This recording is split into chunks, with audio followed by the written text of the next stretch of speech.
Hello friends, welcome to YouTube channel stock market opportunities. Friends, आज हम आपके सामने हैं एक और अनदर वीडियो के साथ।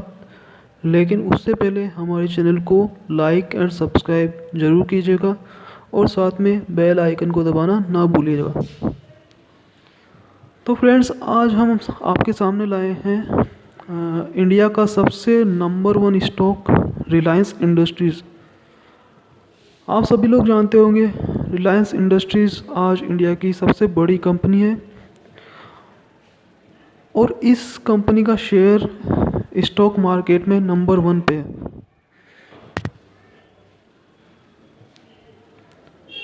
मैं आपके सामने रिलायंस इंडस्ट्री को कुछ इन्फॉर्मेशन शेयर करना चाहता हूँ।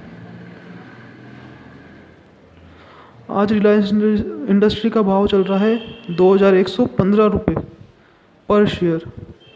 और आपको ध्यान होगा जब ये क्राइसिस आया था कोविड का, इस दौरान मार्च में इसका शेयर लगभग 800 साढ़े 800 रुपये के आसपास गया था और वहाँ से इसने ज़बरदस्त कमबैक किया है और आज ये 52 वीक हाई पे चल रहा है 2115 रुपये BSE और 2116 NSE पे।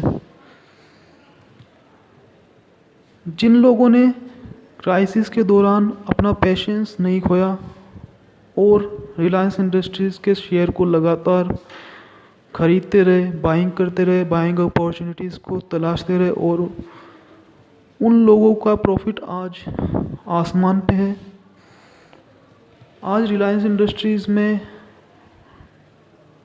मुश्किल से कोई इन्वेस्टर होगा जो लॉस में होगा, बड़ी मुश्किल से, क्योंकि आज जितने भी इन्वेस्टर्स हैं वो सभी रिलायंस इंडस्ट्रीज़ में प्रॉफिट बनाकर बैठे हुए हैं और ज़्यादातर लोग इसमें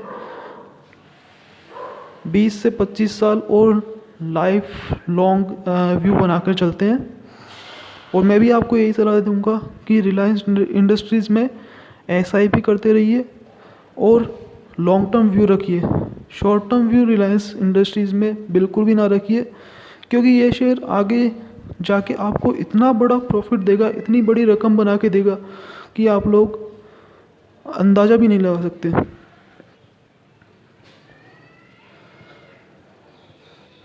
रिलायंस इंडस्ट्री का जो 52 वीक हाई है वो मैं आपको बताना चाहूँगा 2198 रुपये NSE पे।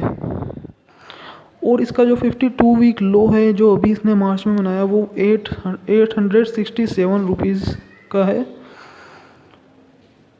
और मैं यहाँ पे चार्ट आपको दर्शाना चाहूँगा, आपको चार्ट दिखाना चाहूँगा जो इसका लास्ट 1 ईयर का है, जिसमें रिलायंस इंडस्ट्रीज ने 867 का लो बनाया था और हाईएस्ट 2116 रुपये का बनाया।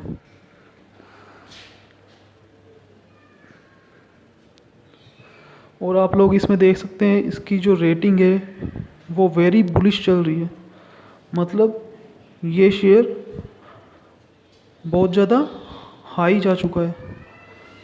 तो मैं अभी आपको इसमें बाई रेटिंग की सलाह नहीं दूंगा, क्योंकि अभी कुछ भी हो सकता है, क्योंकि शेयर मार्केट जो है बहुत हाई लेवल पे चल रहा है, 11,000 के ऊपर चल रहा है। तो इस स्थिति में कुछ भी हो सकता है, मार्केट का कोई अंदाज़ा नहीं इस टाइम पे, बिकॉज कोविड चल रहा है और आगे जाके कंपनियों में क्या समस्या पैदा होगी ये आप लोग भी जानते हैं। और मैं इसके वैल्यूएशंस भी आपको बताना चाहूँगा। रिलायंस इंडस्ट्रीज़ का मार्केट कैपिटल आज आप जानते हो हिंदुस्तान में जितनी भी कंपनीज़ है उन सब में टॉप पर बना हुआ है। इसका मार्केट कैपिटल 13.5 लाख करोड़ के ऊपर है और इसका जो PE है वो भी बहुत अच्छा है।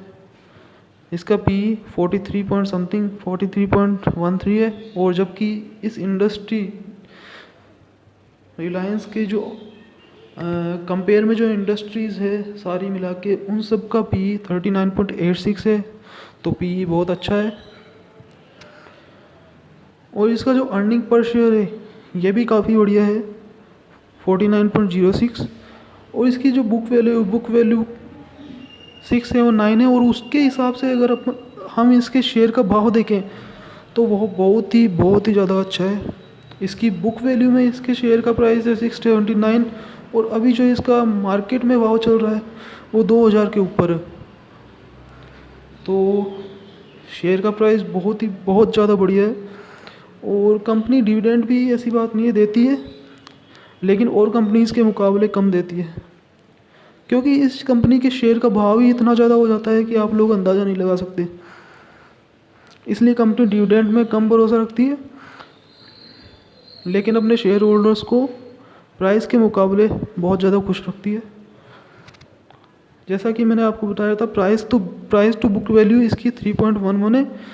बुक वैल्यू के हिसाब से इसकी प्राइस वैल्यू बहुत ज़्यादा है। और इसका फेस वैल्यू फ्रेंड्स, आप अगर इसका फेस वैल्यू देखेंगे तो वो और कंपनीज़ के मुकाबले बहुत ही ज़्यादा है, 10 रुपये पर शेयर। अगर कंपनी डिविडेंड डिक्लेयर करती है तो वो 10 रुपये का परसेंट जो भी डिक्लेयर करेगी वो निकाला जाएगा, और पर शेयर के हिसाब से मल्टीप्लाई करके वो डिविडेंड आपको दिया जाएगा। और अगर मैं और कंपनीज़ की बात करूँ तो किसी कंपनी का फेस वैल्यू होता है 1, 2, 5, लेकिन इस कंपनी का फेस वैल्यू 10 रुपये है। और इस कंपनी में जो डिलीवरेबल क्वांटिटीज़ की बात करूँ, जो डिलीवरेबल परसेंटेज बहुत ज़्यादा है, लगभग 26%। और अभी बीच में जब कोविड आया था तो इसका डिलीवरेबल जो परसेंट है वो बहुत ज़्यादा हो गया था, क्योंकि शेयर बहुत सस्ता हो गया था, तो लोगों ने दबाकर क्वांटिटीज़ डिलीवर की।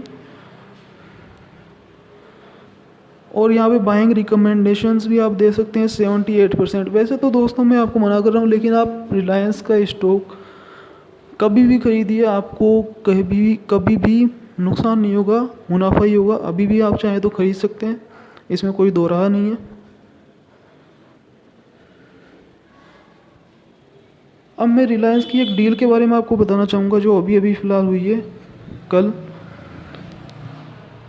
रिलायंस का जो रिटेल का बिज़नेस है उसने फ्यूचर ग्रुप को एक्वायर कर लिया है। ये डील बहुत दिनों से चल रही थी, लेकिन फाइनली ये डील कल पक्की हो गई है। और फ्यूचर ग्रुप का जो बिज़नेस है वो 24,713 करोड़ में रिलायंस रिटेल ने टेक ओवर किया है। आप देख सकते हैं ये फ़ोटोज़ और ये कम्युनिकेशंस जो टाइम्स ऑफ इंडिया की वेबसाइट पे भी दिया गया है। Ambani Reliance buy stake in Future Group of ₹24,713 crore.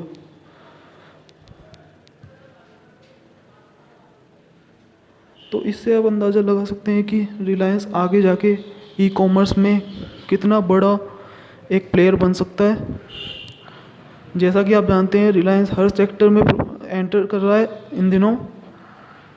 अभी पिछले दिनों उसने फार्मा कंपनी को एक्वायर किया है, और रिलायंस जियो का तो आप जानते ही है, नंबर 1 कंपनी बनी हुई है टेलीकॉम के सेक्टर में, जिसने आइडिया, वोडाफोन और एयरटेल जैसी कंपनी को पछाड़ दिया है। तो दोस्तों मेरी यही राय है कि आप रिलायंस में SIP करते रहिए।